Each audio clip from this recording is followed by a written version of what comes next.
Hey guys, this is Northville Tech. In this video, we're going to learn how to remove items from Overstock online cart. If you don't have an Overstock account, we will put a link in the description below for you to sign up. But if you already have an account, just open the website overstock.com. Here, you will see an option for account. Click on account. On the pop-up window, you will see a section for sign in. Sign in with your email and password.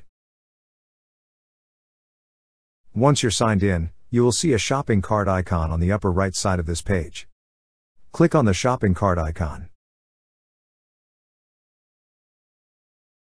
Now, you will see the list of items on your cart. Click on the remove option under the item you want to remove.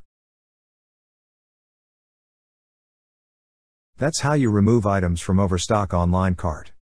Thank you so much guys for watching, and if you have not yet subscribed to our YouTube channel, please subscribe to our YouTube channel as we create tech videos almost every day.